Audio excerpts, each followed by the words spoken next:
Order, please. We begin the day routine presenting reading petitions.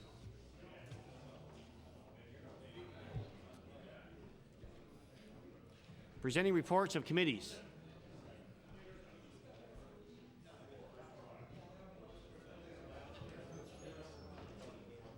Tabling reports, regulations, and other papers. Statements by ministers.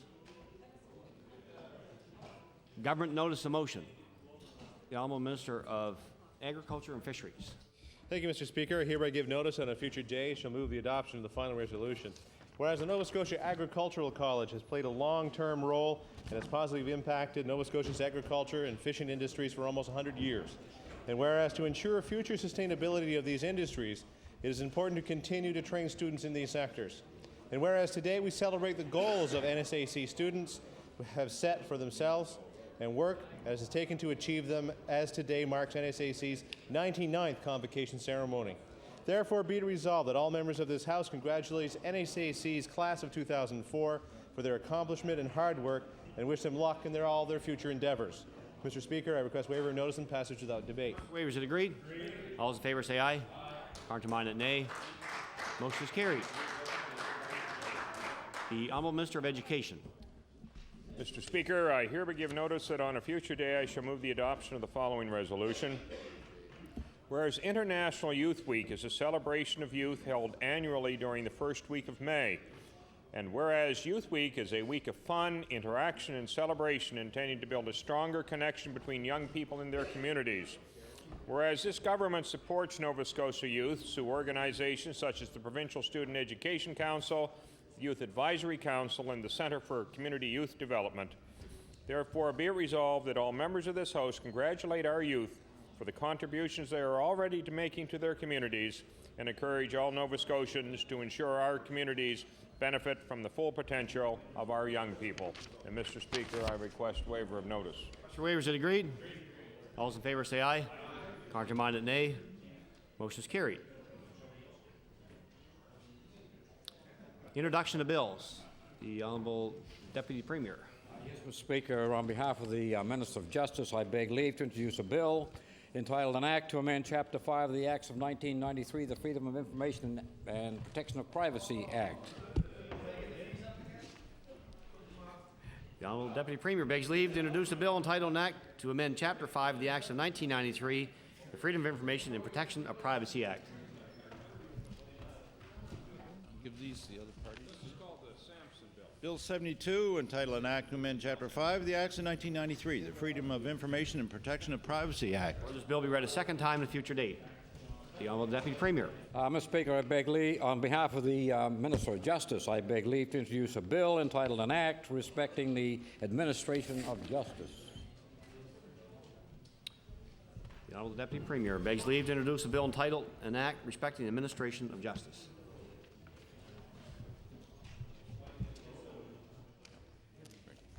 Bill 73, entitled An Act Respecting the Administration of Justice. Or this bill be read a second time at a future date. The Honourable Minister of Service, Nova Scotia, and Municipal Relations. Mr. Speaker, I beg leave to introduce a bill entitled An Act Respecting Municipal Taxation of Oil Refineries and Liquefied Natural Gas Plants.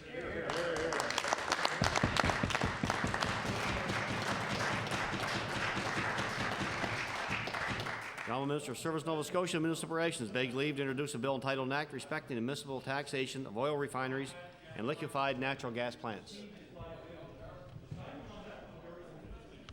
Bill 74, entitled An Act Respecting the Municipal Taxation of Oil Refineries and Liquefied Natural Gas Plants. Or this bill be read a second time at a future date.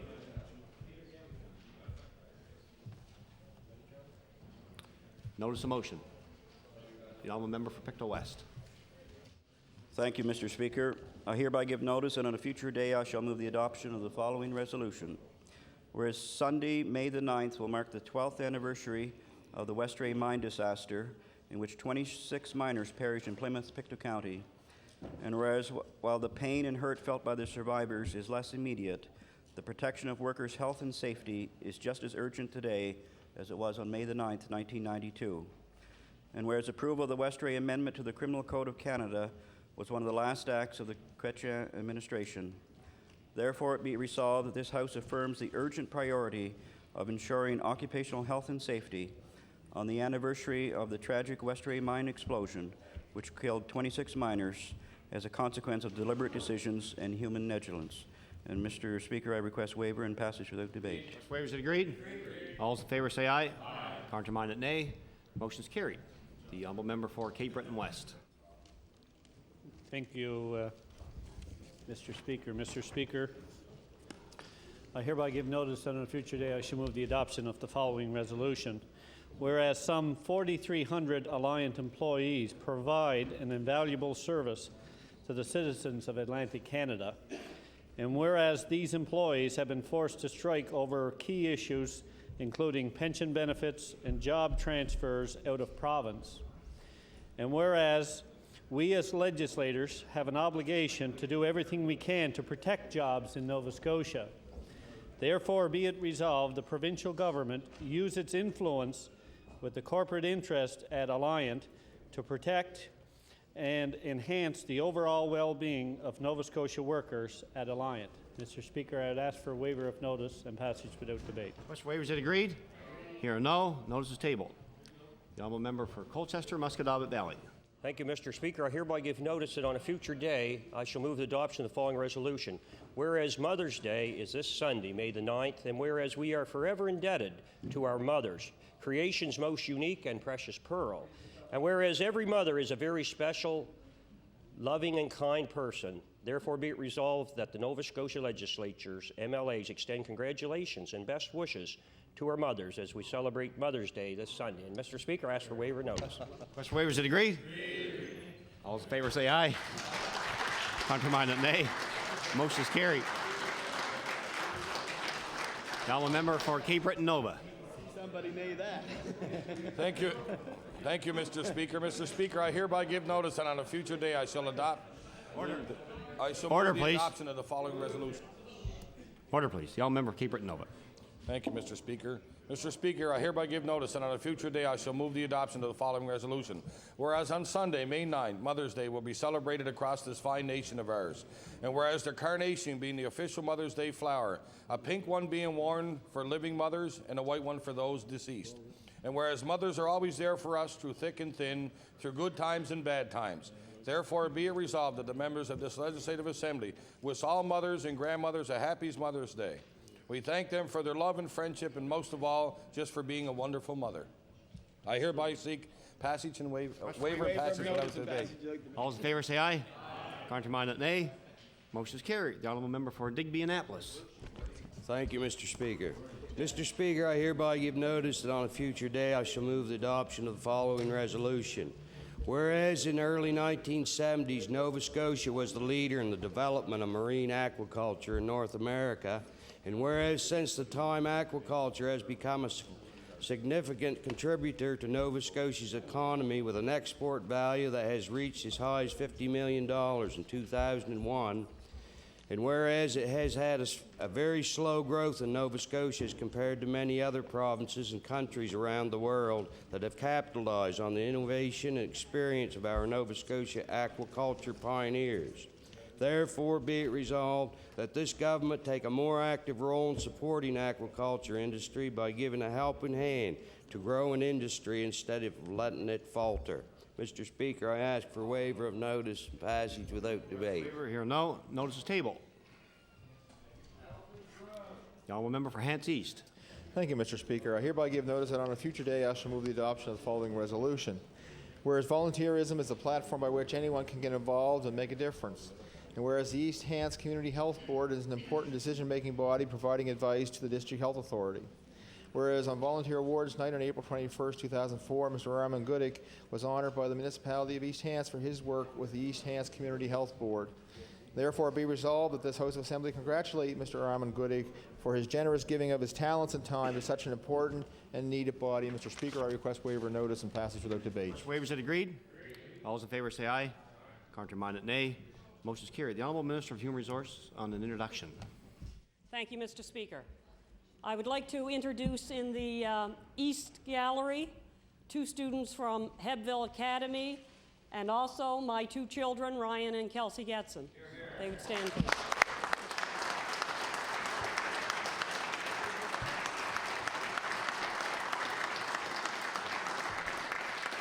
Certainly welcome our two special guests to the gallery today, and we hope they enjoy seeing their mum in action. Just before Mother's Day, the Honourable Leader of the Liberal Party. Thank you, Mr. Speaker. Mr. Speaker, I hereby give notice that on future day I shall move the adoption of the following resolution. Whereas Jeffrey Degas won the silver medal at the National 5-Pin YBC Championship on May 3, 2004 in St. John's, Newfoundland, and whereas Jeffrey is a young bowler who excels in this sport, and whereas national sports competition bring together the best bowlers in Canada, be it resolved that this Assembly express congratulations and best wishes to Jeffrey Degas for winning the silver medal in the National 5-Pin YBC Championship 2004. Mr. Speaker, I would ask for waiver, please. Request for waivers is agreed. All those in favor say aye. Contrary-minded, nay. Motion is carried. The Honourable Minister of Agriculture and Fisheries. Mr. Speaker, I hereby give notice on a future day shall move the adoption of the following resolution. Whereas the 4-H program was established more than 80 years ago to give Nova Scotia's youth the opportunity to develop teamwork and other essential skills that they will use to become responsible members of society. And whereas the 4-H program is the largest youth organization in the world, with clubs in over 80 countries and 7 million 4-H members worldwide. And whereas this weekend, 4-H members from across Nova Scotia will compete in provincial speaking and demonstration competitions at the annual 4-H weekend at the Nova Scotia Agricultural College in Truro. Therefore, be it resolved that all members of this House recognize the valuable contributions the 4-H program makes to Nova Scotia youth and wish participants in this year's 4-H weekend much success. Mr. Speaker, I request a waiver of notice. Request for waivers is agreed. All those in favor say aye. Contrary-minded, nay. Motion is carried. The Honourable Member for Pictou West. Thank you, Mr. Speaker. I hereby give notice, and on a future day I shall move the adoption of the following resolution. Whereas this Sunday, May the 9th, 2004, is Mother's Day, and whereas my mom, Grace Parker of Central West River, Pictou County, is a proud mother of 8 sons, and whereas she is one of the best door-to-door canvassers found anywhere, therefore, be it resolved that the members of this legislature wish Grace Parker a very happy Mother's Day 2004, and many more in the future. And Mr. Speaker, I request waiver and passage without debate. Request for waivers is agreed. All those in favor say aye. Contrary-minded, nay. Motion is carried. The Honourable Member for Cape Breton Nova. Thank you, Mr. Speaker. Mr. Speaker, I hereby give notice that on a future day I shall move the adoption of the following resolution. Whereas May 2nd to May 8th, 2004 is North America Occupational Safety and Health Week. And whereas the special week was launched in June 1997 as a result of NAFTA talks between the Mexican, American, and Canadian governments. And whereas the theme for this year's week is Build a Safe Beginning. Therefore, be it resolved that the members of this Legislative Assembly continue their efforts in emphasizing the importance of preventing injury and illness in the workplace, while reinforcing the need for ongoing training and increased awareness of health and safety issues. Mr. Speaker, I request waiver of notice and passage without debate. Request for waivers is agreed. All those in favor say aye. Contrary-minded, nay. Motion is carried. Orders of the day, government business. The Honourable Government House Leader. Speaker, I move that you do now leave the chair and the House resolve in the Committee of the Whole House on Supply. Motion is carried.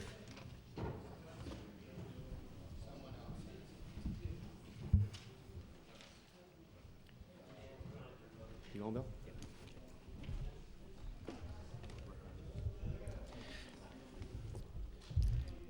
Thank you. At this time, at 9:19, I'd like to call the committee to order, and at this time recognize the Government House Leader. Speaker, would you please, Mr. Chairman, would you please call the estimates of the Minister of Community Services? At this time, I'd like to call the Minister of Community Services. Minister. Yes, thank you, Mr. Chair. And Mr. Chair, just to follow up on a couple of questions that were asked at the end of the session last evening, the honourable member from the NDP and Community Services critic asked about the release of the business plan. I've discussed it with her this morning. She has a copy of the plan. In fact, it was put on the departmental website at the time that the Minister of Finance tabled his budget. And the other matter that came up, which rather intrigued me, and my staff member, was their question about the changes in the federal transfers, social transfers, and I wonder if the member is referring to the split of the health dollars from the rest of the Canada health and social transfer, and she's nodding yes. And the answer that was given yesterday really was the better one, is that the Minister of Finance is the one that receives those monies, and the conditions are attached to them. And with that, I look forward to further questions from the honourable member. I'd like to recognize the member from Dartmouth South. Thank you, Mr. Minister. The reason I was asking those questions about the split between the health and social transfer federal payments is because before 1995, the Canada Assistance Program was the funding mechanism by which the funding came down to the provincial government. And at that time, it had some criteria attached to it that provided sort of a stable set of conditions under which the department had to work within in terms of distributing that federal money as part of its programs. And these included things like the right to claim welfare, the right to an adequate income, the right to assistance when in need without being forced into work or training programs, things like that. When the new system came into effect in 1995, those conditions were dropped, and I assume they went into sort of a general revenue pool. I'm just wondering, now that the two have been split, are there conditions now put on that funding by the federal government to ensure that all Canadians have a sort of a basic level of service? Thank you. A member, I'd like to inform you that you have 56 minutes in turn today. I'd like to recognize the Minister of Community Services.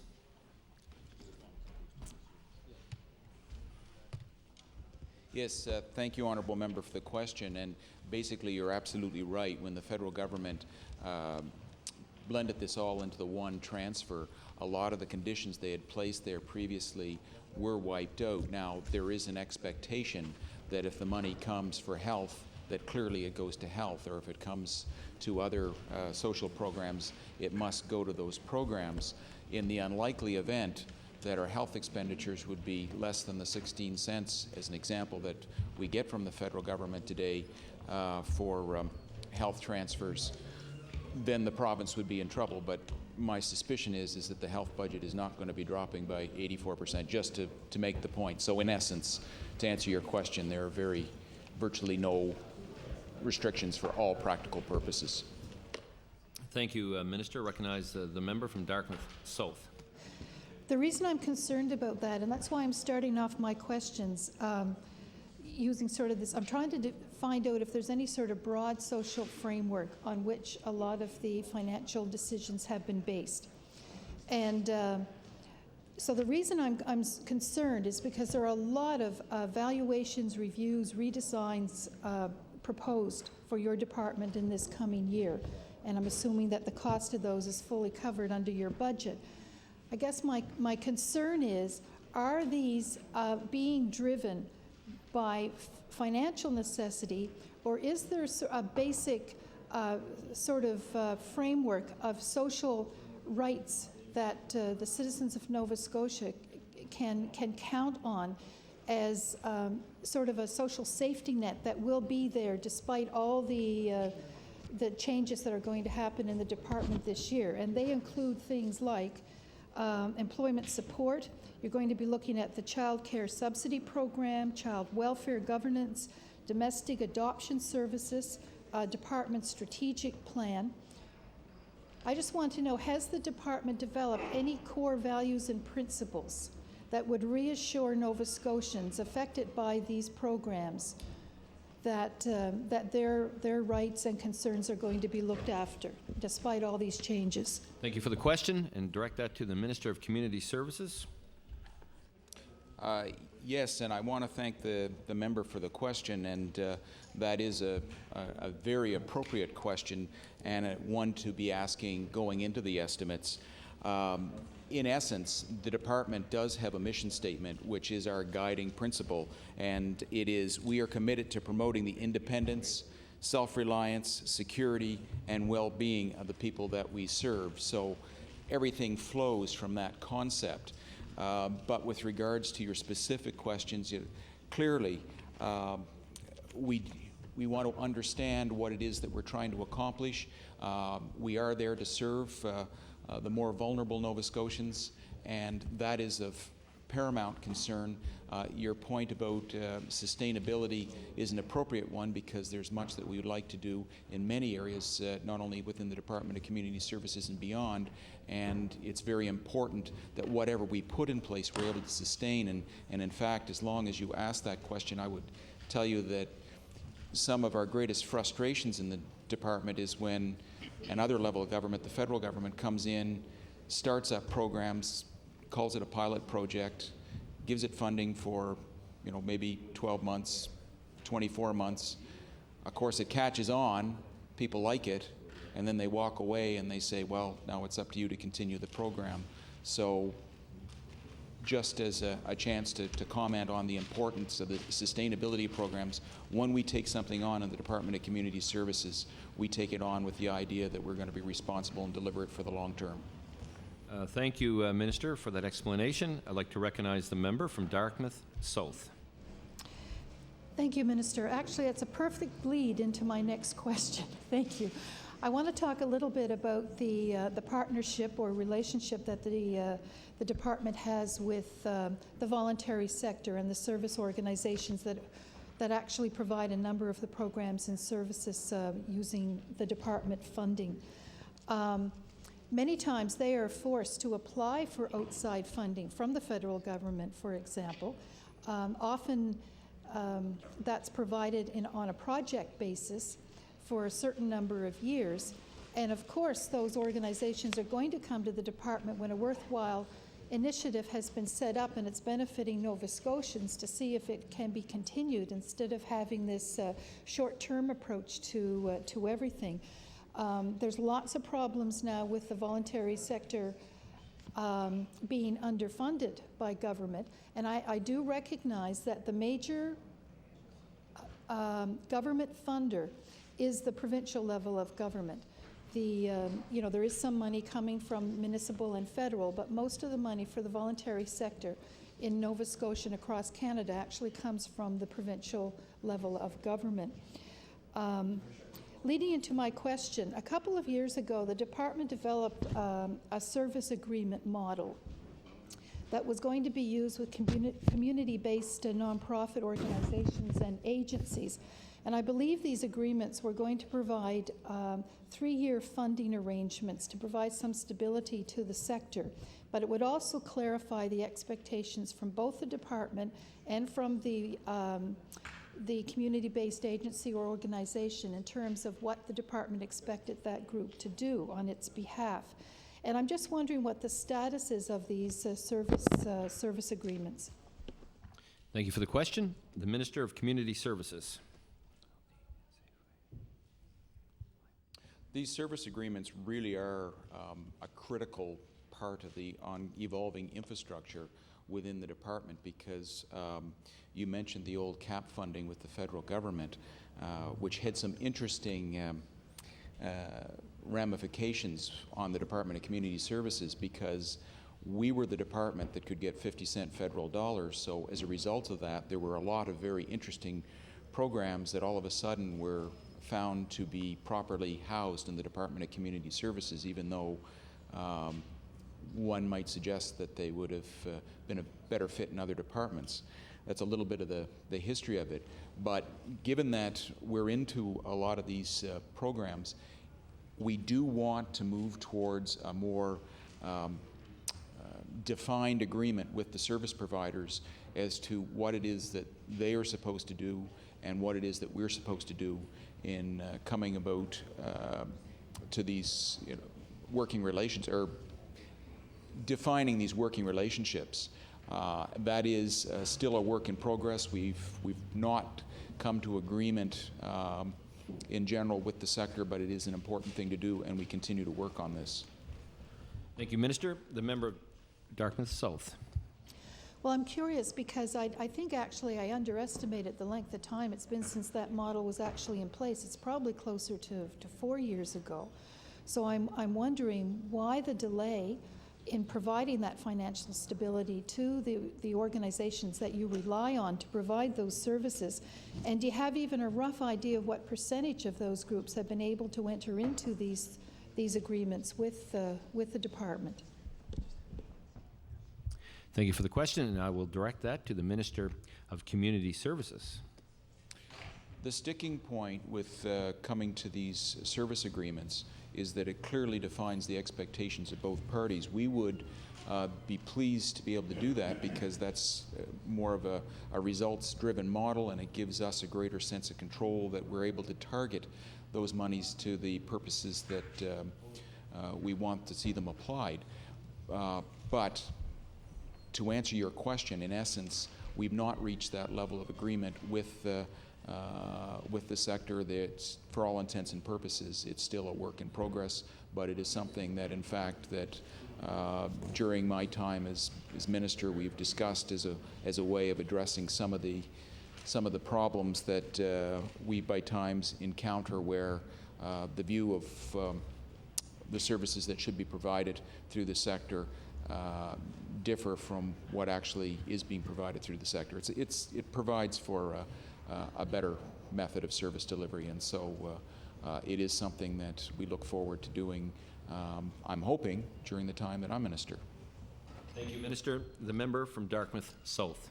Well, I'm still not clear on why the delay, because as it turns out, the Department of Health was so excited by what the Department of Community Services had done that it actually afterwards adopted a similar model.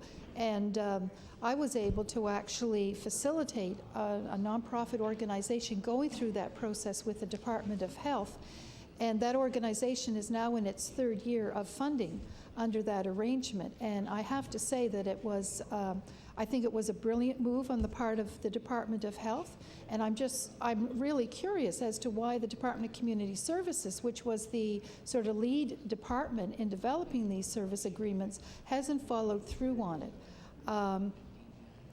I noticed that in this year's business plan, the deputy is going to start some meaningful dialogue with the service organizations that the department deals with to try to improve relations. And I would suggest that providing a bit of stable funding beyond the 1 year sort of lurch that the organizations are facing now, and therefore having to devote so much time and energy to fundraising and trying to secure funding for the next year, that would go a long way to settling down the voluntary sector, enabling them to do the work that they actually want to be doing. So can we get a commitment from you that that there will be a significant progress will be made on signing some of those agreements in the coming year? Thank you, member, and I'll direct that question to the Minister of Community Services. Thank you, Mr. Chair, and I want to first start by saying that we will certainly make sure that we do our part to try to move that forward, but we do have to reach an agreement. The agreement is between two parties. It's important that we respect the concerns of the other party, as I know that they do with the department. In the meantime, we are working on trying to bring the per diems up to date. There was delays in recognizing things outside of wages in the per diems, because this is often the way that we fund these service organizations. They have a client in them. The client is assessed as needing a certain amount of support, and with that, a price tag is attached to it, and that per diem then is given to that service organization. So we are endeavoring to work with them to make it more current. Ideally, the service agreements are the way that we would like to go, and we feel that that would be better for the people that both the organization and the department are trying to serve. But I do want to just make a comment about the idea of fundraising, because I will tell you that fundraising is a very constructive aspect of dealing with these organizations. Honorable member, while I did not know you before you came into this House, my suspicion would be is that you have been involved probably in many fundraising campaigns for various organizations. I know that I have before coming into this House and continue to do so. And what I found with those fundraising campaigns is that it introduced that organization more to the community. Quite often the community was just peripherally aware that this was going on, and it was really a very constructive exercise in public relations and generally providing a greater acceptance of what that organization was trying to accomplish in the community. So I think a certain amount of fundraising is constructive.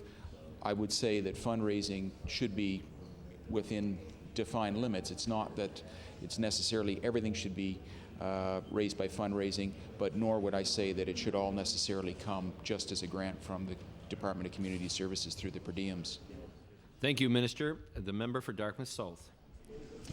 Well, we could spend the entire budget estimates talking about whether or not the voluntary sector, to what extent the voluntary sector should be doing fundraising, but I just want to summarize by suggesting that that these service organizations that your department relies upon to deliver mandated legislated programs and services, they should not have to be fundraising for any aspect of their core operating funds. If they want to do fundraising to add discretionary or additional programs, that's fine. But we are actually losing board members on these organizations. We're losing volunteers. We're losing staff because of the fundraising pressures and the inability to plan beyond 1 year. So it is a big challenge to the voluntary sector, and I think that's something your department will have to take a more serious look at. But I am going to move on. I would like to talk about your new policy and information management section. The division, I think it's called Policy and Information Management Division. It was announced last June. And I'm just wondering how many staff work in this area, and how many of them are new positions, and how many of them are just regrouped or followed their positions in a reassignment from another area of the department. Thank you for the question. Minister of Community Services. Okay, you get that answer. Thank you, Honourable Member.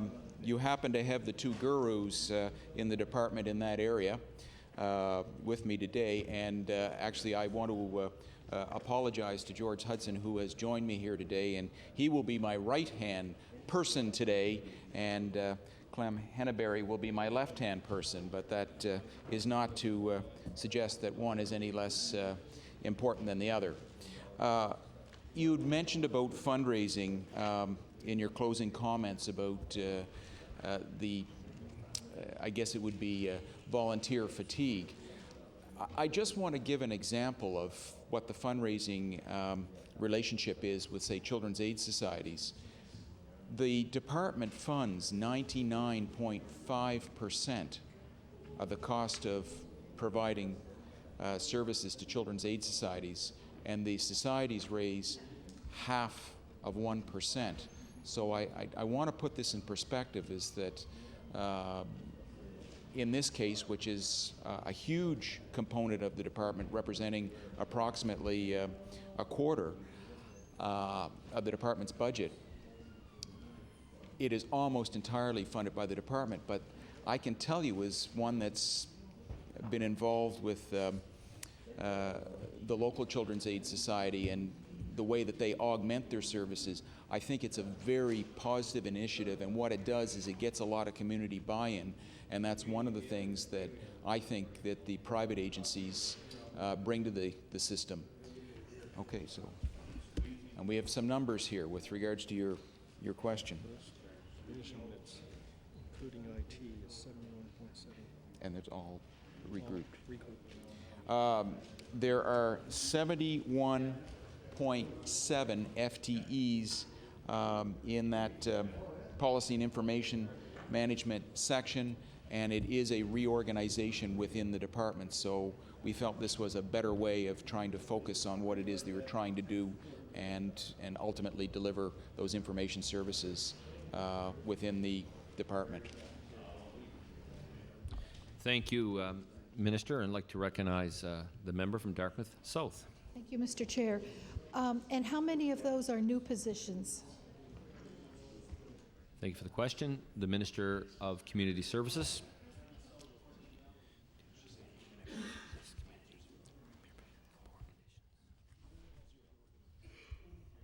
So, just confirming my previous answer, it is all a reorganization within the department. There were no new positions added for this purpose.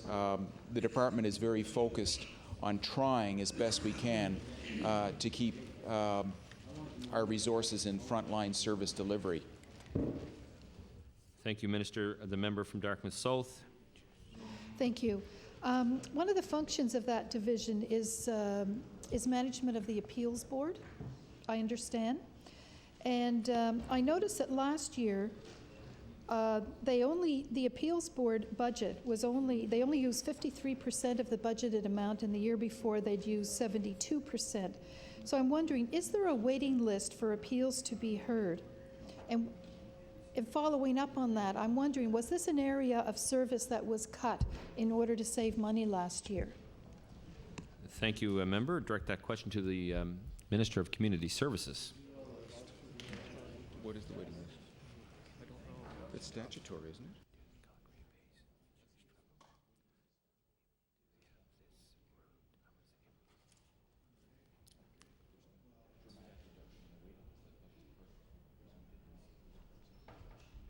Thank you, Minister. Yes, thank you, Mr. Chair, and thank you for the question, Honourable Member. Actually, the reorganization of the appeal process dramatically reduced the waiting times. So, as I understand it, there's a statutory time frame for it, and to the best of my knowledge, we're living within that time frame. Thank you, Minister. The member from Dartmouth South. I have a little concern about how the appeal process is actually being applied differently across the province. In fact, from the Dartmouth office, they've added a step to the appeal process that isn't required. So when an income assistance client asked for the appeals application, this person was advised that an in-house investigation had to be done before the application would be actually mailed to this person. They couldn't pick it up personally. And in the neighboring office, the appeal applications are actually sitting on the counter so that any client can pick it up if they feel that they want to appeal a decision by the caseworker or the supervisor. I'm just wondering, were you aware that some offices are putting in this extra step, and what it does is actually probably delay by a week to 10 days the whole appeal process, and that's not covered under your procedures. Thank you. The Minister of Community Services. Yes, thank you, Mr. Chair, and again, thank you for your question, Honourable Member. That is what we refer to as the administrative review, which is a required part of the appeal process, and I would tell you that, speaking from personal experience, and again, going back to before I was Minister of Community Services, when a constituent would call up and have concerns about whether they had been treated fairly by their caseworker down at our local branch of the Department of Community Services, oftentimes, after listening to them and trying to get the essence of why they felt they'd not been treated fairly, we would then refer that back to the supervisor, who is our contact with the local branch.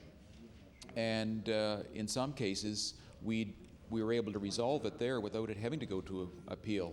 So I think it is a constructive part of the process, but I do concur that if it fails the administrative review, then it does go on to appeal. The member from Dartmouth South.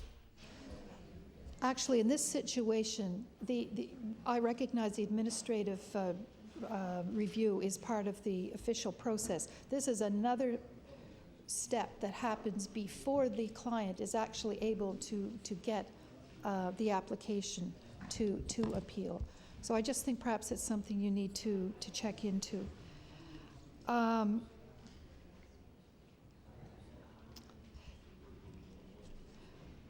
I wanted to talk a bit about the client service delivery initiative. This was a request for a proposal to have a private sector partner help fund, design, and implement an integrated business system to manage information across the department in 2001-2002. And the department chose not to accept either of those proposals. So I'm wondering, is that initiative or a similar initiative included in this year's estimates? If so, where does it show up and how much does it cost? Thank you, Member. The Minister of Community Services.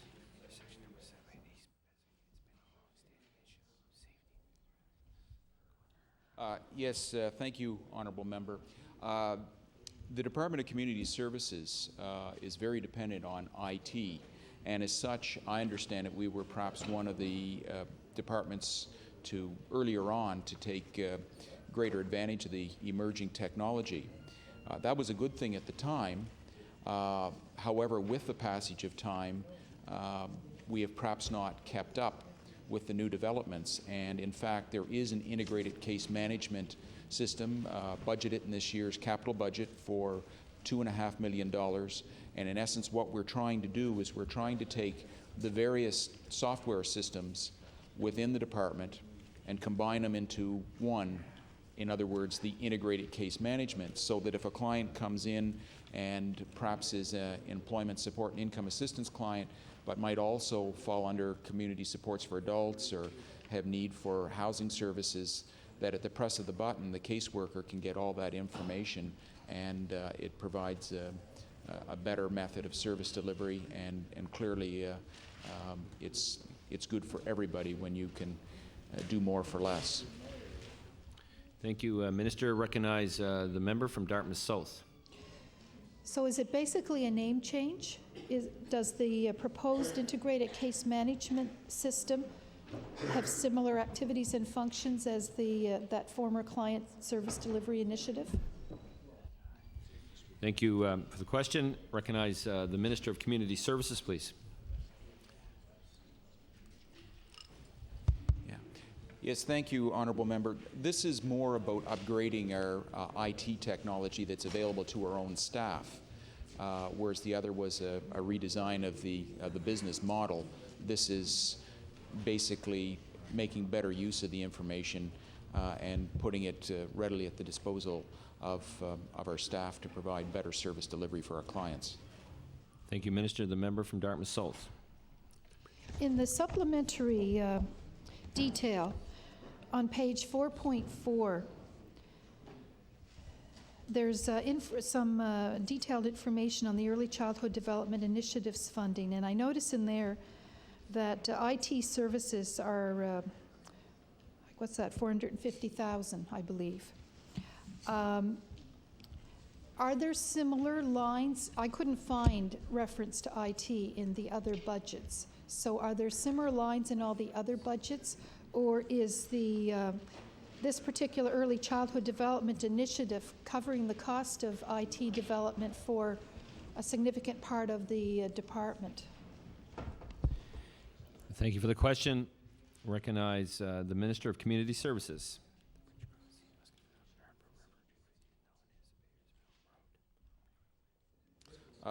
Yes, thank you, Honourable Member.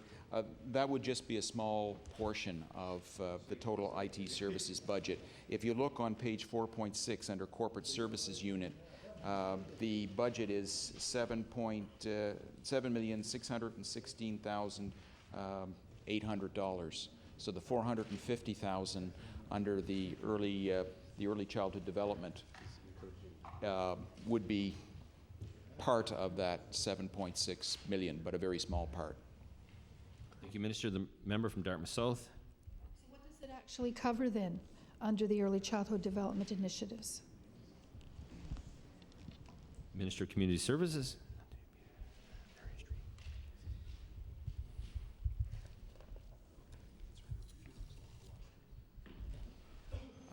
Yes, thank you, Honourable Member. You've actually put your finger on something that the department has long wanted to change. This was the last part of the department to go IT. In fact, it was not very long ago that things like the subsidized childcare seats were on index cards. So in essence, this is the cost of taking that information and bringing it into the 21st century. Thank you, Minister. The member from Dartmouth South.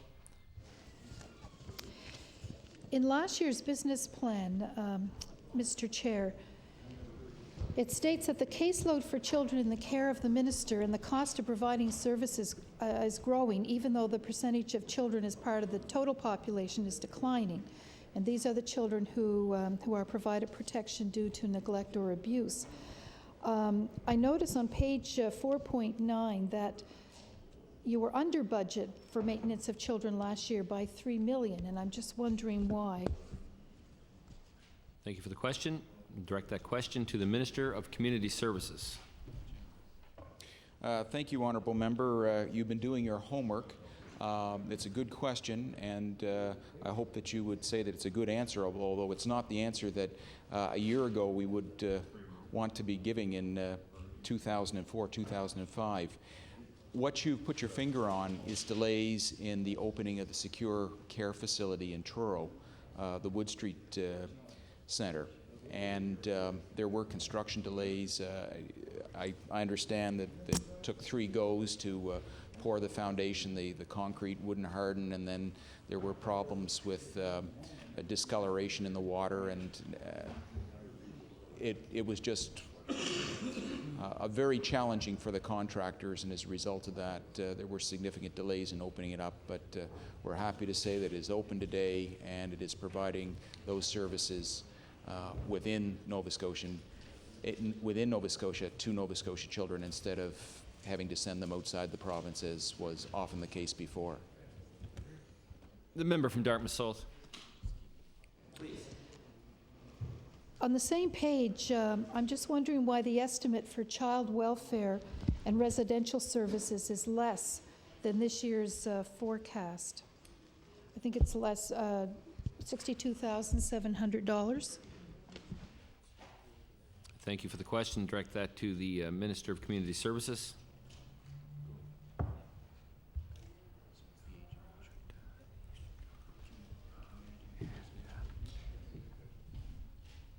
Honourable Member, you're referring to the community residential outreach line on page 4.9?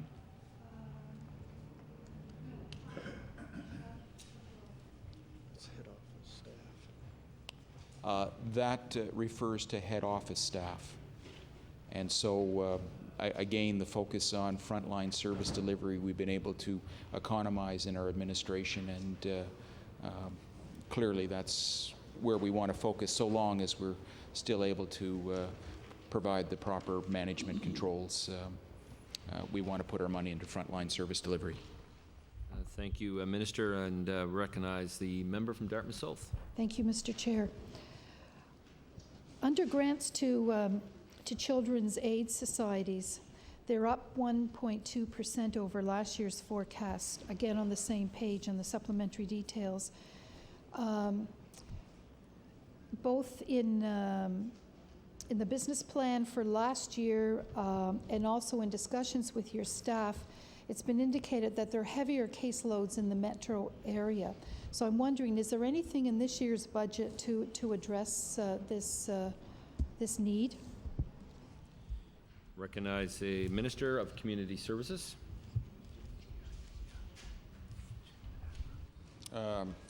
Thank you, Honourable Member. I would like to advise that the specific amount of the grant to any one of the 14 agencies is worked out by the region directly with the agency.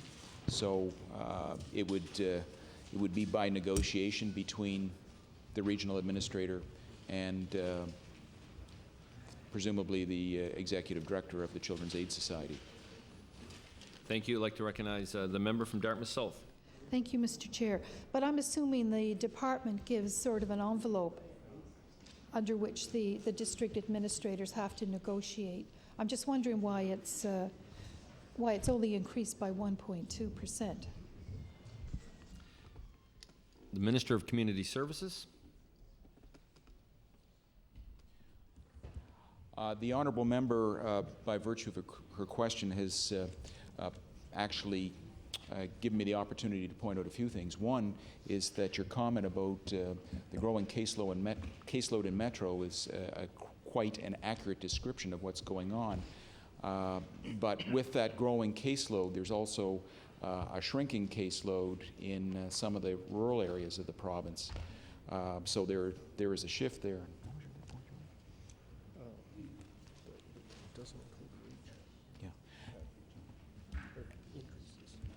And the other point that I think might be of interest to the honourable member is that in the restructuring fund, there is an allocation there for anticipated wage increases for the staff of the Children's Aid Societies, bearing in mind that they're treated just like civil servants, even though they're not part of the civil service. This is the agreement that we have with the Children's Aid Societies, and there is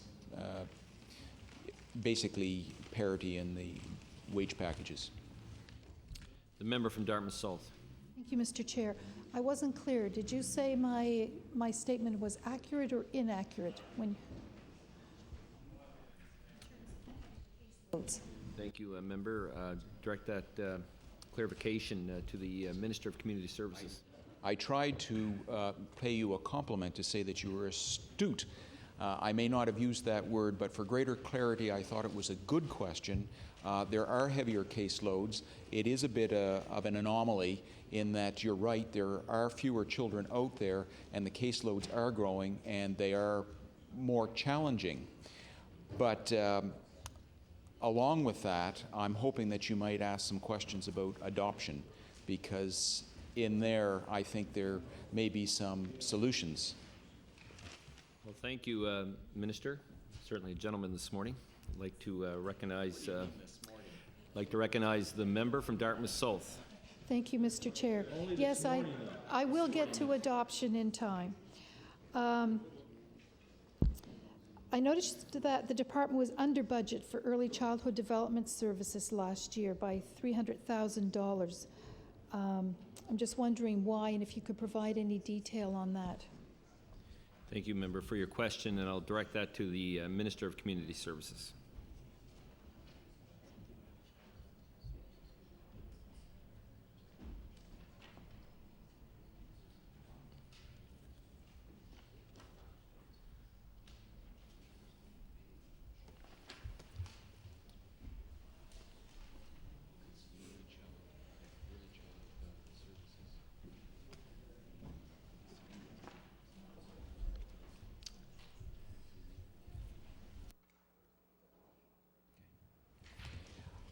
Minister. Honourable member, you had a little competition. We had some information sent down, and I had to be briefed on your question. I apologize, and we'll try not to let that happen again. Your question was the underspending in one of the lines of the early childhood development budget lines. There is some flexibility with the early childhood development, which has been afforded by the federal government. In fact, there's quite a bit of flexibility, and we certainly welcome that so that we can make best use of those monies to target them to the children in greatest need in the province.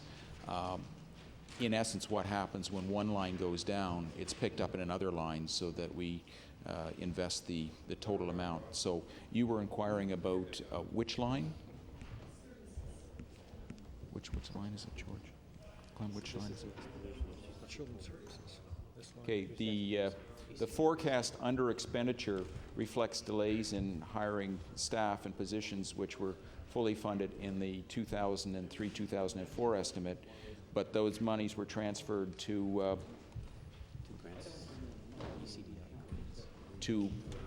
early childhood development grants so that we made full use of the available monies. The member from Dartmouth South. Thank you, Mr. Chair. Am I correct in assuming, though, that this is the funding that could have relieved the pressure on the child care centres? Are we talking about the same funding envelope here?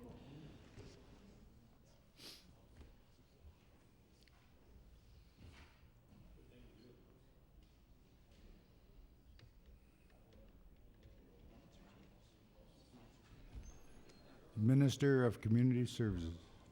The short answer is yes.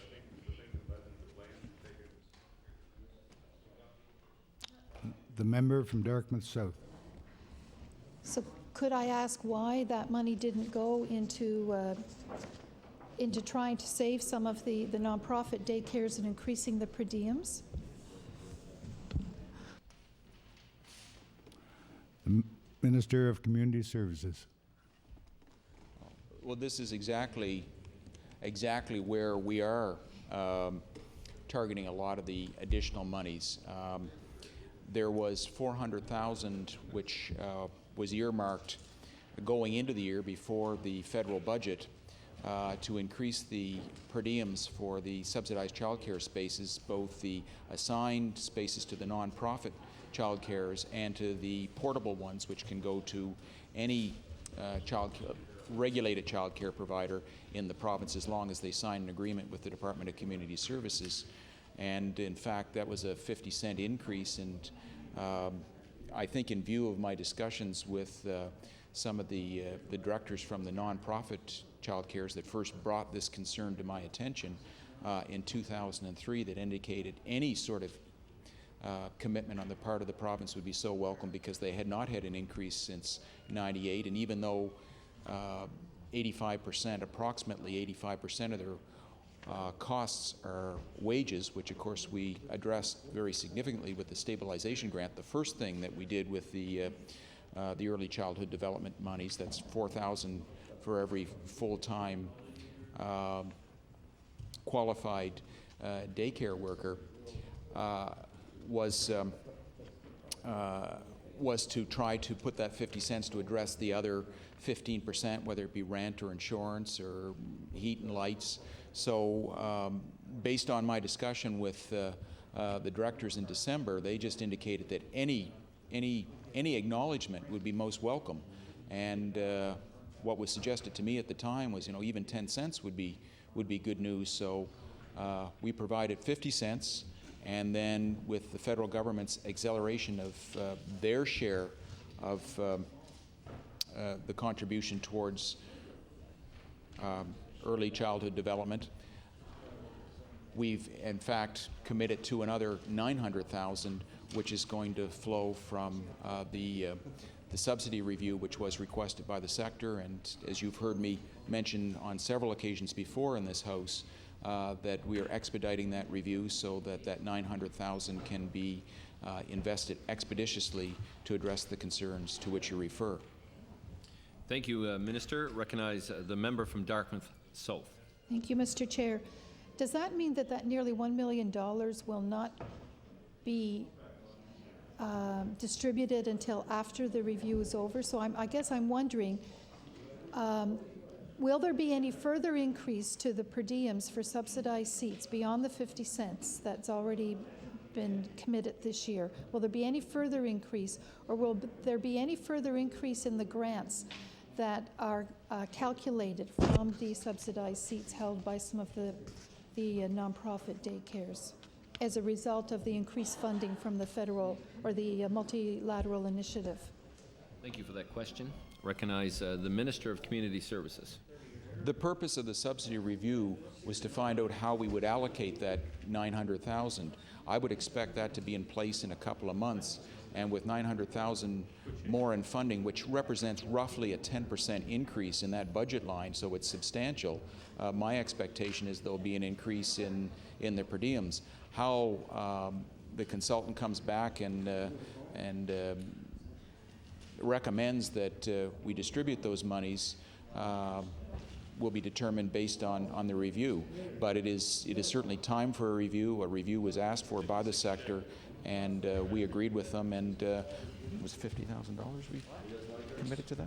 Yes. Yeah, and in fact, before the recent headlines in the paper regarding those two nonprofit sectors, I had signed a request to spend $50,000 to engage the services of a consultant to do it properly before this all came to the fore. Thank you, member. You have approximately 10 minutes, and I'd like to recognize you as the member for Dartmouth South. Thank you, Mr. Chair. That is reassuring because sometimes, you know, you hear the word review, it's just meant to be a delaying tactic. But if you're telling me that this could actually happen before the fall, that's very good news. In last year's business plan, you suggested that one of the objectives would be stability for the placement of children in care through the opening of the Wood Street Centre, which has happened. But that centre seems to be used as a timeout and an assessment centre, not as a treatment centre. So I'm just wondering, does this budget reflect any further options available for placement of children who have severe behavior and other challenges for treatment rather than assessment? Thank you for the question. Recognize the Minister of Community Services. And also the member from King South. Thank you, Mr. Chair. Thank you, Honourable Member. I want to clarify that the purpose of the Wood Street Secure Care Treatment Centre is to stabilize the child or the youth's behaviors and to try to put together some sort of plan so that they can go back and live within their community. That's done initially on a 30-day basis, and if it's determined that more time is needed, a court application can be made to extend it to 90 days. But that was the purpose of the Secure Care Centre. It was not to provide long-term care, but there are outreach programs, and that is, of course, an important component of the program. Thank you, Minister, and I'd like at this time to recognize the member from Dartmouth South. Thank you, Mr. Chair. My information seems to suggest that care options for high-needs children and youth are not as available as they could be. So I guess I was wondering if this budget is going to show any improvement in providing high care options beyond the Wood Street Centre. Thank you for the question. The Minister of Community Services.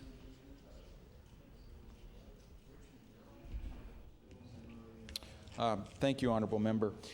I would tell you that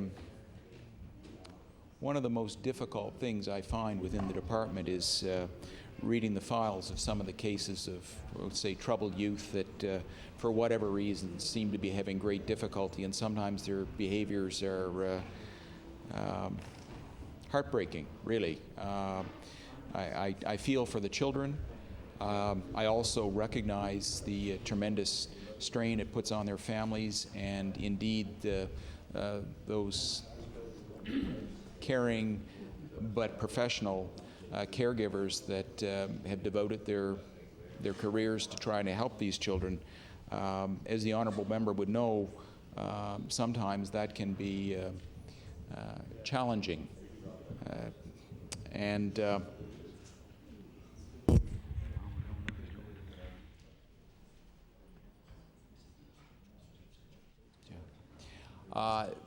I do have one acknowledgement that I'd like to make is that the Sydney Residential Centre, which is for youth in the Cape Breton area, co-ed, it's a new facility, and that is expected to be built this year. That would address some of what the member is talking about, but it, I fear, will always be a challenge, and to the best of our abilities and working with our nonprofit partners, including the Children's Aid Societies, we will continue to do the best to serve those children. The member from Dartmouth South. Can I just ask how much time I have left? We'll advise you in the next time I recognize you. Carry on. I believe I'm at the end of my first hour, so I do want to ask a question. I do want to ask about the Children and Family Services Act. Section 88, subsection 1, calls for an annual review of the provisions of the Act by an advisory committee and a report annually to the Minister on whether the principles and the purpose of the Act are being achieved. And since the Act came into being in 1990, there seems to have been only 2 reviews and reports. one in December of 93 and one in March of 94.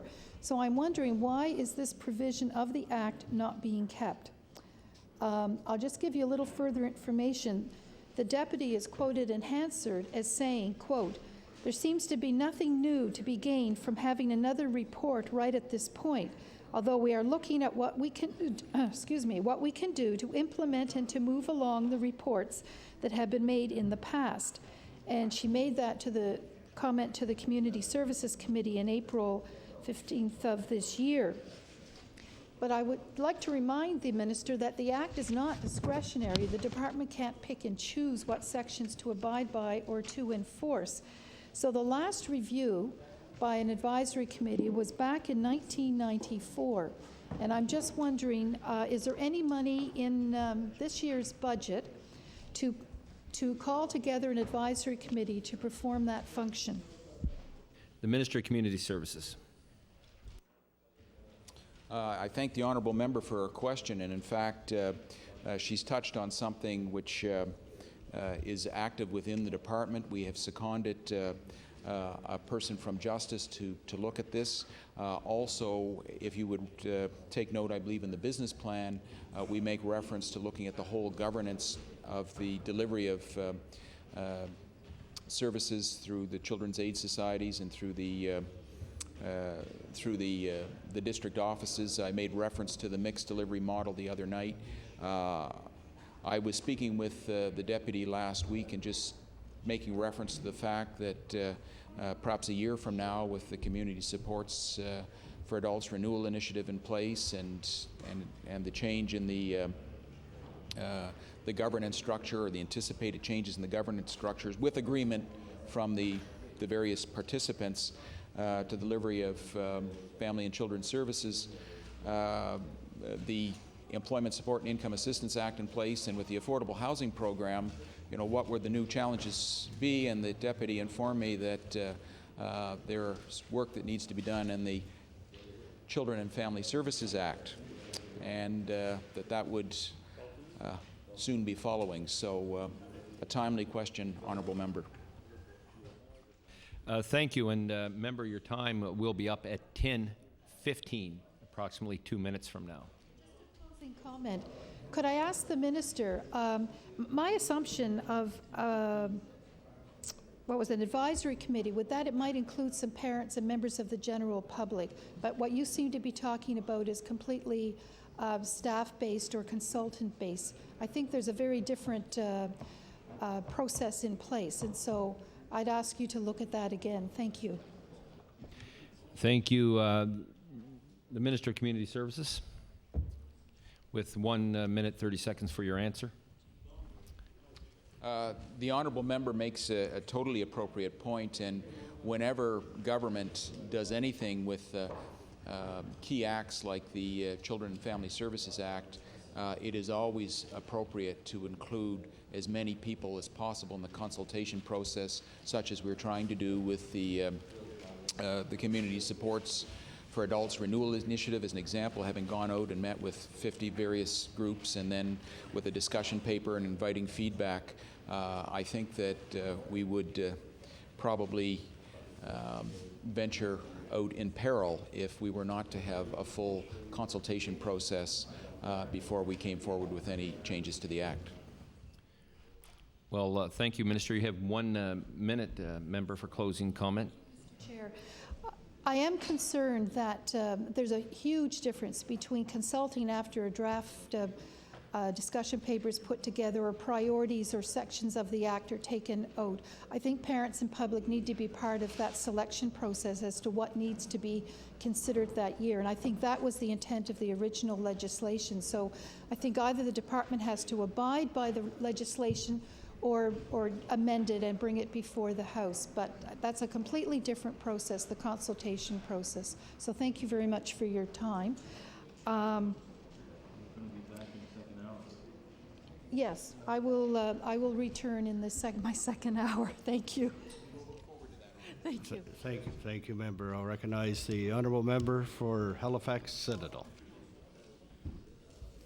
Citadel. Thank you, Mr. Chair, and thank you, Mr. Minister, and to your officials for agreeing to come in to speak about this very important subject of community services. I intend to ask a variety of questions, ranging from housing to the Healthy Starts program, Healthy Beginnings types of programs, to the transition that young people have, particularly in special education, from the education system into the community. I'm going to provide, Mr. Minister, a bit of a lengthy preamble in advance to what I have to say, because frankly, yesterday at the end of debate, I was speaking about the very important issue of special education when the NDP, in a trick, decided to end debate, ironically through the education critic for the NDP.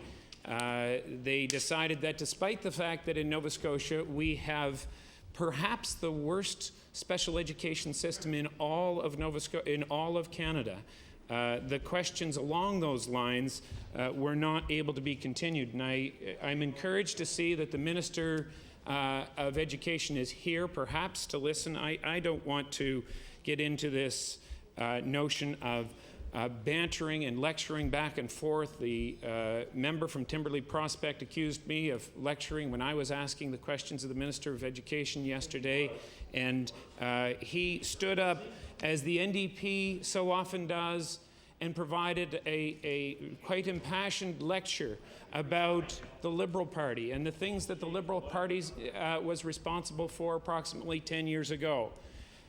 It was impressive for its bluster, but it was empty for its substance. And it was particularly unbecoming when one considers that much of what was suggested by the minister from Timberley Prospect related to issues from 10 years ago. For people who couldn't defend themselves before this House, for members of this legislature who don't have the opportunity, the public platform on this occasion to defend themselves. So in their absence, I will take the opportunity, as the Minister of Education is suggesting right now, to provide a response to some of the things that have been suggested by the member from Timberley Prospect. He said with great emotion that he was on the front lines when the issues of education were cut through the 1990s under the Savage years. He understands, he says with a clenched fist, the problems of the people of Nova Scotia and the people in the education system. Well, he does from the perspective of somebody who's in the system and who has been in the system. And by the defense that he has shown of the system, frankly, except for mom and pop issues here and there, he has not taken on the challenges of the entire system with a vision that is required. And this is the vision that is required, not revisiting times in past, but if we look back to the times of Robbie Harrison and John McCachran, who he mentioned. Thank you. Point of order, honourable member for Colchester-Muscadava Valley. Yes, Mr. Chairman, I just would ask the question and beg your indulgence. Would you enlighten the House as to what supply department we are in estimates now? I guess I'll remind the honourable member to stick with the topic of the day. I'm not sure if the honourable member was here when I provided the preface to my comments. Clearly, the issue of special education is related to community services, and I indicated to the minister that the question of special education and its connection to transition from the education system into community services is a pressing one. And if the member were here yesterday, he would have recalled that it was specifically on the issues of special education where this party was cut off with respect to its questioning on that important question.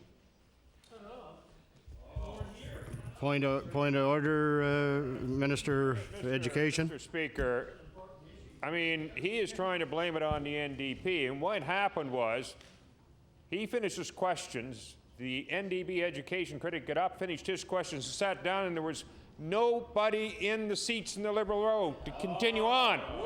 Mr. Speaker, now get up and close debate, so don't blame it on somebody else.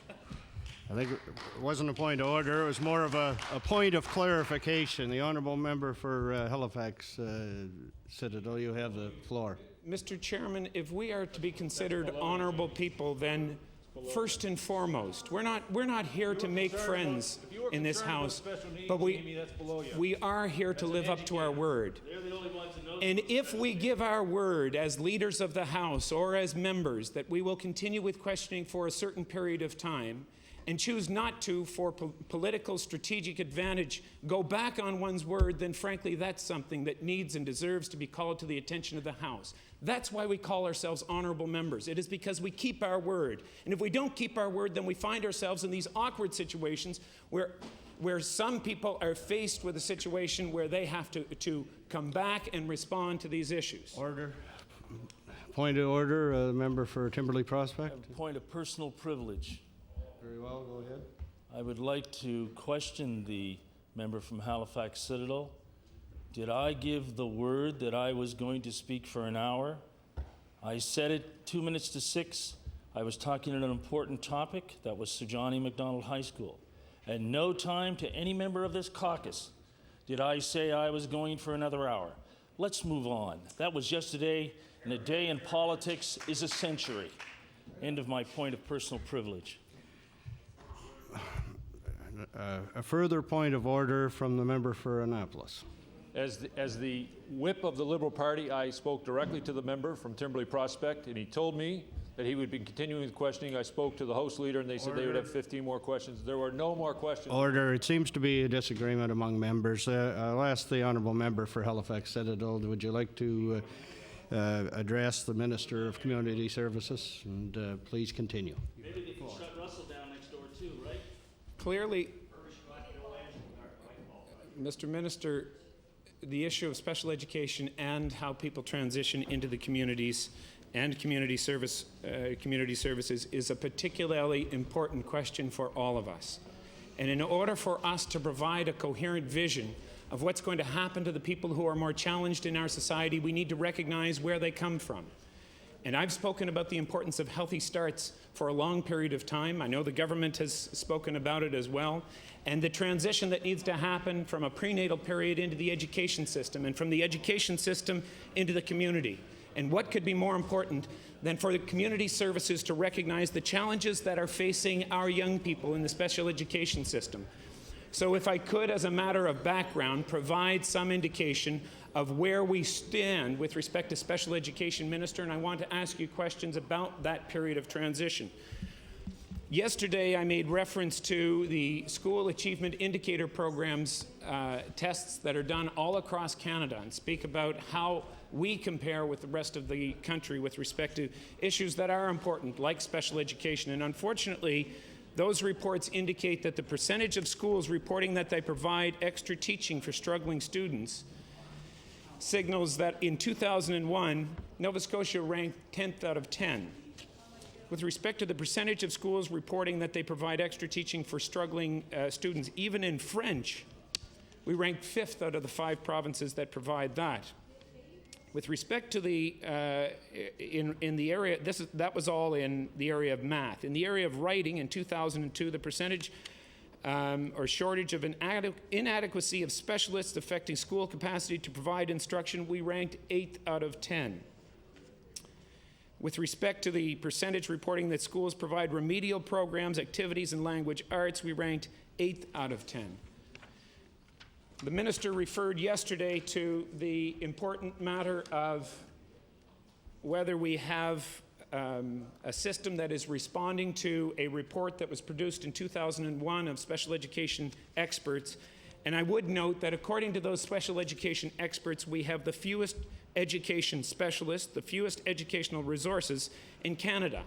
And overall, they would contend, these are the experts, one of the lowest, overall, one of the lowest functioning systems in the country. Now, in the wake of that, Mr. Minister, that undoubtedly puts a great deal of burden, a great deal of pressure on your department, because if we're not dealing well with those children who are going through the special education program, then they become your problem at some later date. In particular, a number of my constituents have expressed concerns about whether or not the transition from the public education system to community services is one that properly supports the person in an educational perspective and provides them with the healthy opportunity to live out their potential in the community. Can you respond to that? Thank you, member. Recognize the Honourable Minister of Community Services. Well, I thank the honourable member for his passion, and I'm pleased to hear the member speak about those special needs children because, in fact, that is an area with the new early learning and childcare monies. We targeted some of those additional monies into this area. Now, the honourable member is speaking about education and transitioning out of the education system, and basically I think that you're referring to the Community Supports for Adults program. But I would like to go to the other end of the spectrum, and you also made reference to that in some of your opening comments, and to say that the supports for special needs children that require daycare is something that is very near and dear to my heart. I know that very much share that with the staff of my department, this government, and obviously the member opposite is very passionate and appropriately so about this.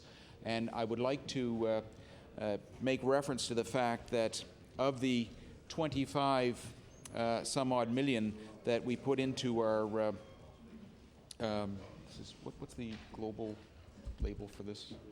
Early childhood development. Our childhood development programs. Of a total budget of 25 million, a little over 2 million is specifically targeted to support at child care. And that was an area which we felt was a priority, and we increased that allocation significantly in this current fiscal year. So I would like to say that that's tangible acknowledgement of the members' concerns. We are taking action. We recognize that there's more that needs to be done there. There are 22 child care centres in the province more as a result of this that will be able to blend special needs children in with the rest of their children, and I think that that's not only good for the special needs children, but I think it's good for all the children, and as such it's good for Nova Scotia. With regards to the member's concern about transitioning out of the school system and into the community supports for adults program, this is something that has been discussed with the renewal initiative, and it's now out in the discussion paper. We're looking forward to feedback, and the member opposite is providing feedback. Thank you, Minister. Would the member for Halifax Citadel have time for an introduction? Sure. I'll call on the member for Cole Harbour Eastern Passage, an introduction. Thank you, Mr. Speaker. Mr. Chair, sorry. I wanted to, on behalf of the House, welcome some guests we have who are attending the Metro Region Immigrant Language School, and I believe they're in the West Gallery. And their teachers or leaders are Jane Abernathy Parker and Lita Leung Malone. And they come from 17 students who come from Taiwan, China, Hong Kong, Indonesia, France, Jordan, Colombia, Iran, Vietnam, Belarus, and Pakistan. And just to give them a piece of information, we're in supply debate. We're in the middle of the budget, so things are a little more informal here today. But we're going over the community services budget and talking about that just in case you maybe wanted to know that. So if you could all stand maybe and accept the warm welcome of the House, we would appreciate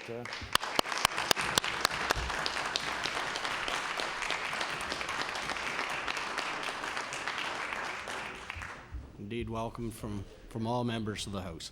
The honourable member from Halifax Citadel, you have the floor. Thank you, Mr. Chair. I'd like to spend a little bit more time on this issue of what programs are specifically in place, Mr. Minister. The concern that is continuously expressed to me by parents of children who are in the special education system and by people who I encounter frequently around Special Olympics programs is that once somebody leaves the education system, there is nothing there for them. Section 5 of the Education Act seems to give them the boot by the time they're 21 years old. And unfortunately, some of the people who are finishing in our school systems don't have the ability to read, but are struggling to learn to become functional readers. But for one reason or another, there is this requirement under our Education Act that they have to go at the age of 21. I'd like to pursue that, and I was hoping if I had an opportunity yesterday to ask more questions on special education, I was hoping to be able to ask the Minister of Education specific questions about what he thinks about the flexibility around Section 5. I'll find a way to pursue that at another time in a more direct way. Clearly, we have to recognize that if we've moved toward integration, the model doesn't squarely fit into the education model. We need something that's more flexible. So first, with respect to the issue of transition, what programs are in place to take care of a very wide range of functioning abilities for people who have left the special education program out of high school, or perhaps they may still be in junior high, but at a very senior age? What tools are in place? What institutions are providing support in the way that the education system does? Because when they leave school, their needs don't change. They remain as high as they did before. Thank you for the question. Recognize the Honourable Minister of Community Services. Thank you, Honourable Member. That is an area that seems to be constantly in need of more resources, and indeed this year it got an additional $10.3 million.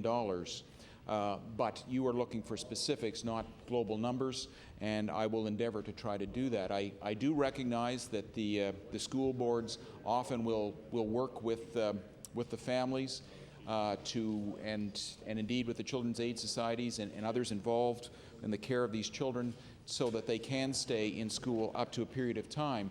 The Honourable Member would know better the cutoff, and I believe that age 21 does ring a bell with me, but in no way do I profess any expertise in the area of the Minister of Education.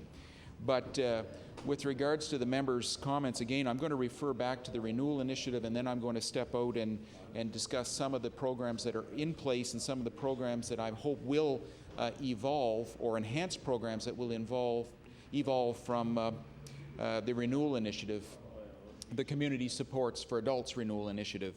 Clearly, many of these young people, with special needs, may often live with their parents still at that point in time. One of the key services that we can provide those families is adult service centers. That gives these young adults the chance to come and participate in a constructive fashion in the community, often earning wages. Those that are higher functioning may in fact be able to find employment with the assistance of outreach services. I know that in New Minas we have a fabulous organization called the Flower Cart, which provides a whole continuum of services, but indeed for some of the, and again I'm going to say the higher functioning, they've in fact got, as I understand it, 20 people that are working at Michelin, earning significant wages. We're not talking about $50,000 or $60,000 a year, but I would just say more than minimum wage. And that is something that's constructive that has been facilitated with the assistance of the Flower Cart. Clearly, their families are an important part of it, but many of these young people stay with the program, and on their own they're able to enjoy a certain amount of independence, make a contribution to their community, and indeed to the economy. We all need that for our self-esteem, and very pleased to see that going on. But not everybody is able to go on the outreach programs, and for those that require more supervision in order to make their contribution, there are programs within the Flower Cart. I'd like to acknowledge the former Minister of Community Services and perhaps particularly his wife, Joan Christie, who works with, I believe it's Beacon House, and the Flower Cart makes Afghans out of corduroy. And there's a problem getting enough corduroy to meet the demand for these Afghans. And Mrs. Christie has got her volunteers picking out corduroy and giving it to the Minister of Finance, who gives it to me, and I give it to my wife, and then it goes to the flower cart. This is another example of some of the positive things that are going on in there, and there's really a sense of community inclusion, and I think that that's what we want for all our citizens, regardless of their circumstances, but certainly not to the exclusion of those with special needs. In addition to that, there's a proposal for more in-home support, which is one of the suggestions in the renewal initiative, again, the Community Supports Renewal Initiative. And as I mentioned in my opening comments, when we launched this initiative, the caveat was that it had to be delivered within the existing resources, but I'm very pleased to say that in fact there is an incremental $1 million worth of additional funding which should hopefully address some of the waiting lists for those that are waiting to get into the Community Supports for Adults program. Also, other suggestions are supervised departments, which is something that has come from the municipal model, which was uplated to the department, but there's been no formalized program to expand it.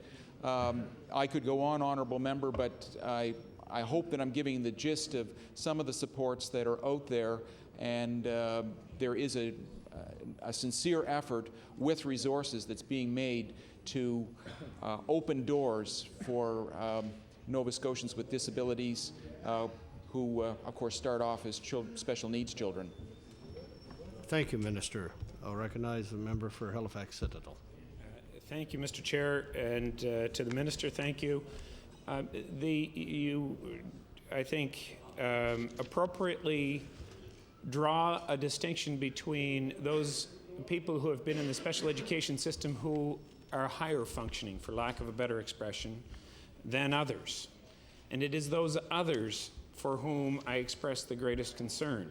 There are many people who are going through our education system and, of course, through no particular problem of their own, find themselves at a very low functioning level and are not, frankly, in a position where they can provide meaningful assistance in the workplace. And it is parents of those children who have continually come to me and said that there really isn't any kinds of support, which brings me back, and I'm happy to see that the Minister of Education is still here, to the issue of whether or not Section 5 of the Education Act, in your opinion, Minister, is perhaps too restrictive, and whether or not there should be greater flexibility under Section 5 to set the upper limit for somebody leaving the education system at 23, 25, or something more open-ended to ensure that those people who need our support most are actually receiving it in the system that is best suited to providing it.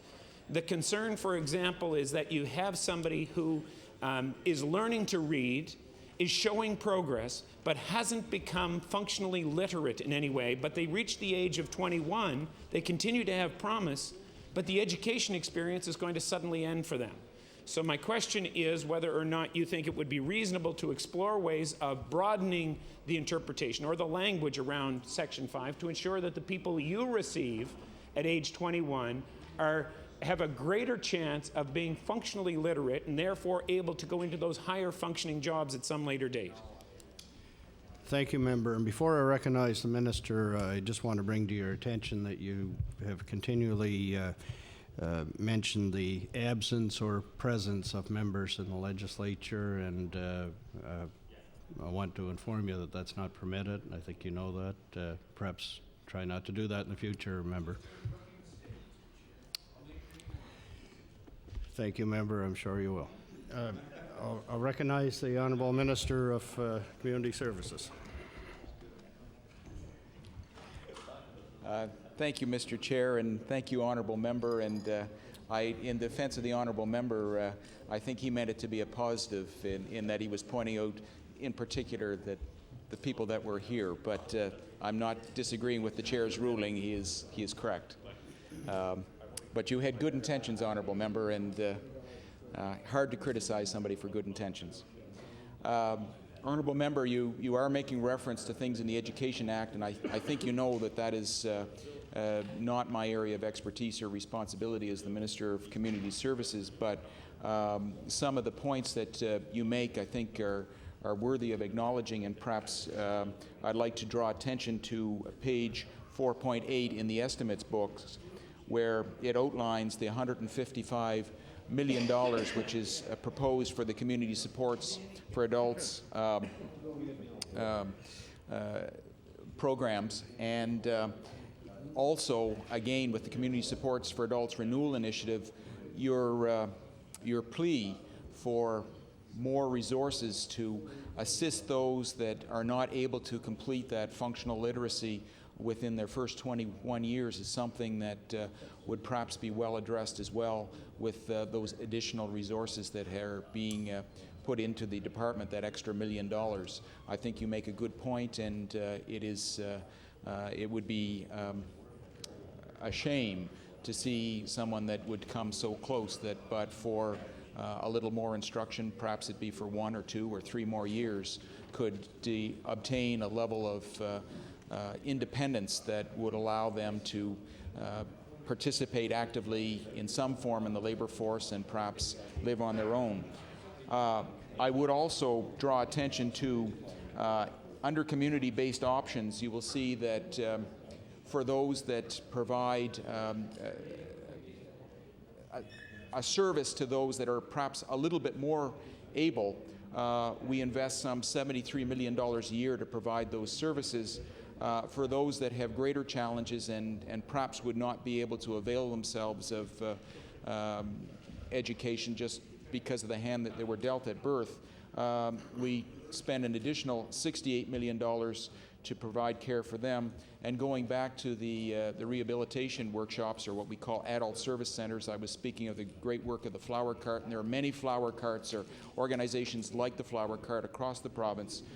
We invest approximately $10 million in that area. So just to bring a little perspective to the resources that we bring to the table to try to address the concerns of not only the member opposite, but also all Nova Scotians that care about citizens with disabilities. Thank you, Minister.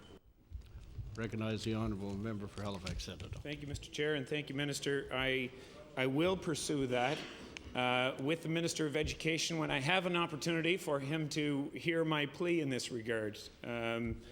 I would have looked forward to the opportunity of raising this with him, because I think it is probably something in the spirit of which the Minister of Education would also share the view of the Minister of Community Services, that people that our move from segregated to integrated education systems still needs some finessing. And one of the finessings that is needed is for us, I would suggest, to provide more flexibility at the upper end of the age limit for somebody to be in the education system, 21, to ensure that those people who are continuing to learn but are still at the lower functioning end receive the opportunity to actually continue to have the foundation that will support them for the rest of their days. I'd like to turn next to a completely separate subject. It's the one of 2 housing programs for seniors. There has been much made of the important issue of covering health care costs for seniors in long-term care facilities. And it is nice to see that we have finally arrived at the point where the end to the discrimination that existed is largely in sight. But there have been a number of other initiatives that would, in fact, prevent people from going into seniors' homes for a longer period of time. And I'm referring to 2 programs that I understand are specifically under your initiative: the Senior Citizens Assistance Program and the Home Adaptations for Seniors Independence Program, the CCAP and the HASI programs. My understanding is that each of these programs, in their own unique way, provide for funding at modest levels.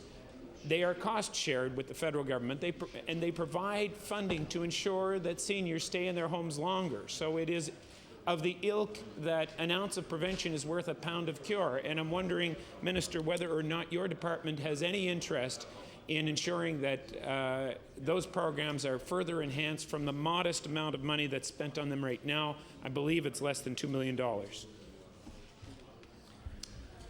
Thank you, member.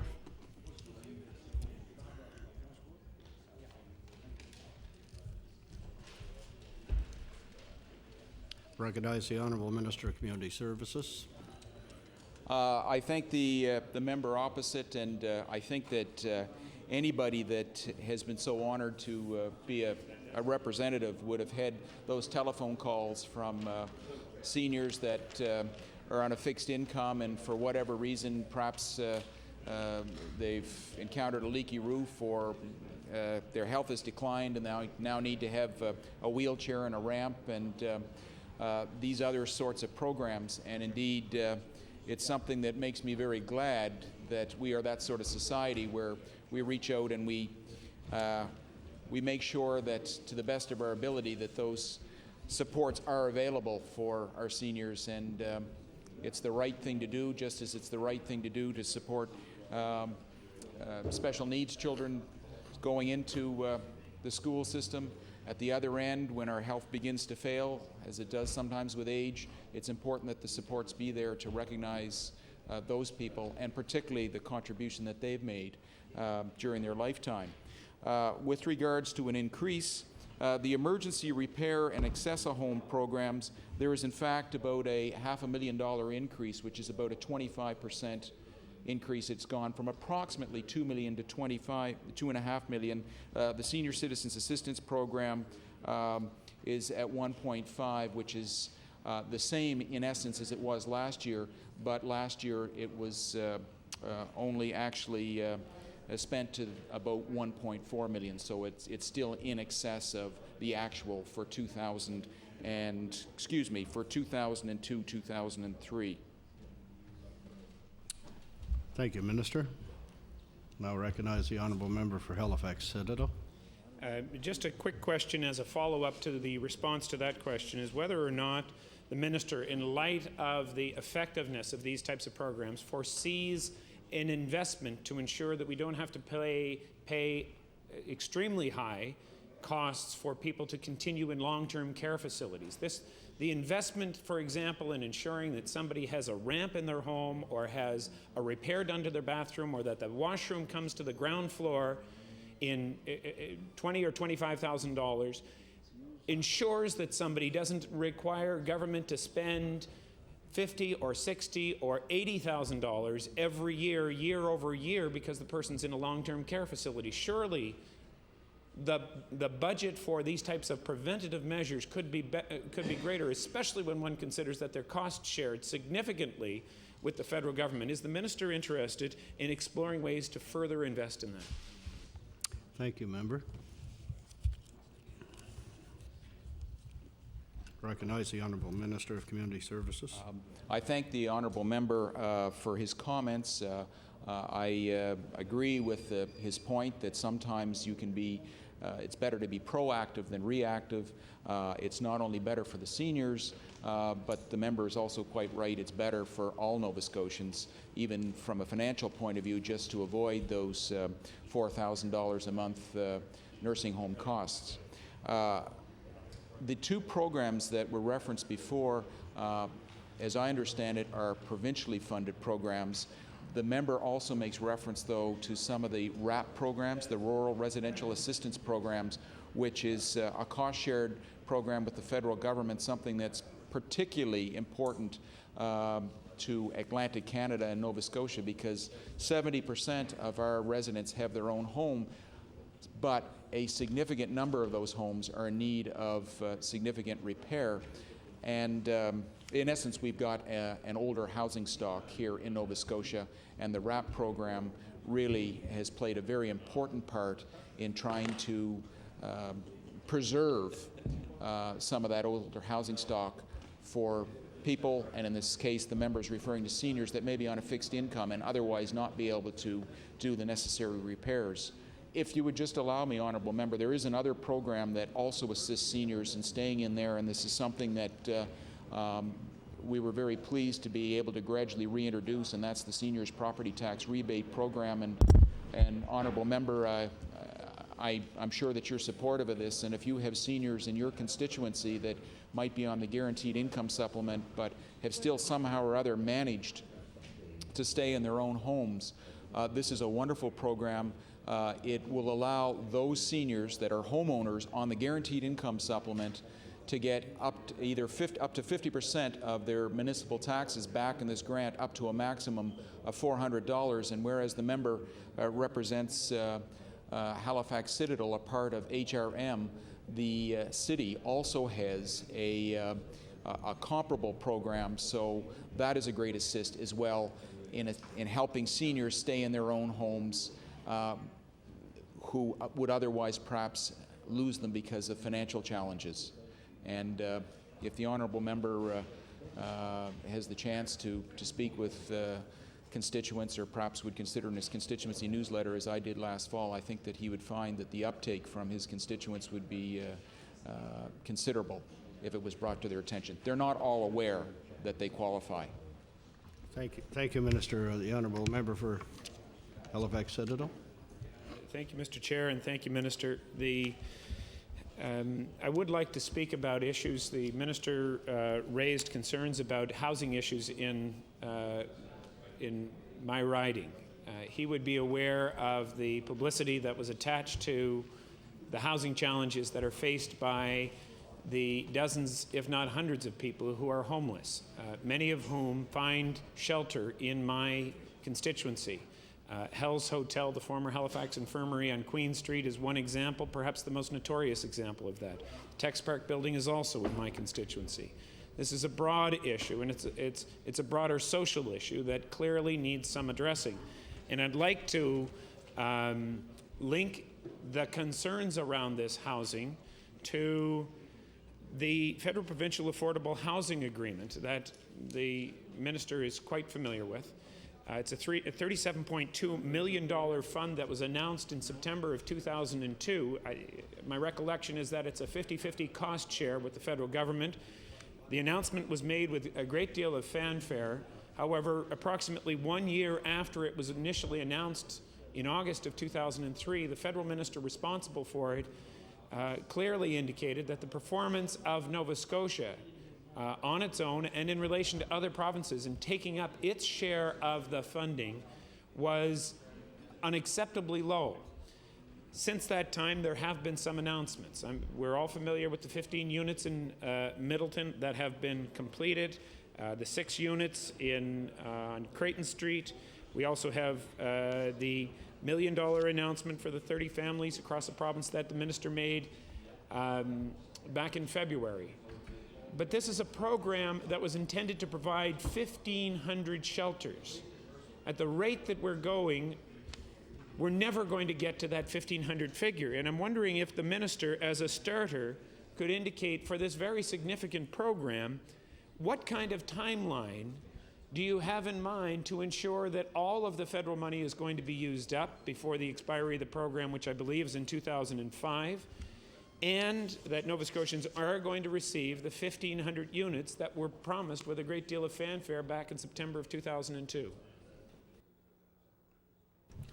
Thank you, member. The Honourable Minister of Community Services. I thank the honourable member for a number of points he brought up and a number of questions. I'd like to start by making reference to the situation as it pertains to the homeless people that were in the infirmary. In actual fact, the sources that we have indicate that the real number was 3, but that what happened is that they were visited by, I guess, some young people that thought it would be a good place to perhaps have a bit of a party. That was not welcomed by the 3 homeless residents, and as a result, it brought a lot of attention to it. And appropriately, it's not a place for anybody to be living.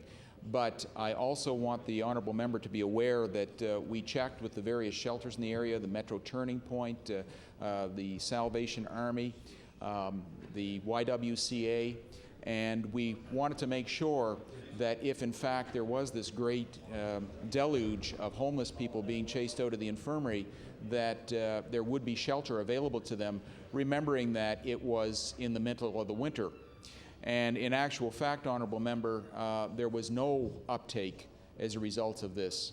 So I think that the size of the population of alleged homeless people that were taking shelter in the infirmary was greatly exaggerated in the first couple of days in the press, and there was a front page correction I know in the Chronicle Herald shortly afterwards that in actual fact the number was 3, but that's still 3 too many, and I'm sure the member would agree. The member has referenced with the delays in implementing the program. He's made reference to comments by the federal minister. I would like to update him on some of those comments since that time. In fact, Nova Scotia was the first of the maritime provinces by some measure to sign on to the agreement, to make the commitment. Because of the size of the affordable housing challenge in Nova Scotia, we wanted to make sure that with the federal government's re-entry into public housing, social housing, a re-entry that is welcomed by all the provinces and territories, and I can speak to that as having attended some of those federal, provincial, territorial meetings, and in fact I find myself as the sitting chair of that organization, that group, for this year. We were one of the first in, but when you have limited dollars and such a large challenge, you want to make sure that you're putting the dollars in the right area. So the research was done under the leadership of our new senior director. An excellent report was produced that certainly highlighted whether it's family units in Halifax or whether it's non-elderly single units in Cape Breton, but just where the demand was for affordable housing, so that we can target those dollars to do the most good for those in greatest need in the province. That was a good investment. That was acknowledged by Secretary of State Stephen Mahoney when he was responsible for Canada Mortgage and Housing when we did the Creighton Street announcement a few months ago. It was duly noted in the press, and he supported the province's approach. Now with the request for proposals going out for 200 units, it starts the process, and that is a start. As I've said many times in this chamber before and outside this chamber, the 1,500 units is a high figure.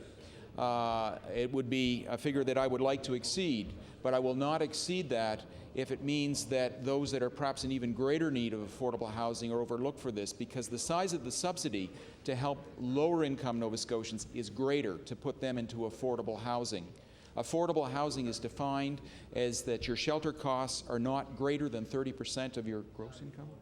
Yes. Of your gross income, and as such, it is more costly to government to assist those with lower incomes, but I think that is where we have the greatest responsibility, not entirely to disregard the needs of those that may be middle income, but in fact the affordable housing program is a mortgage buy-down program contributing as much as $50,000 between the federal and the provincial government for the buy-down and the cost of the mortgage, thus hopefully bringing the mortgage payment within that 30% figure.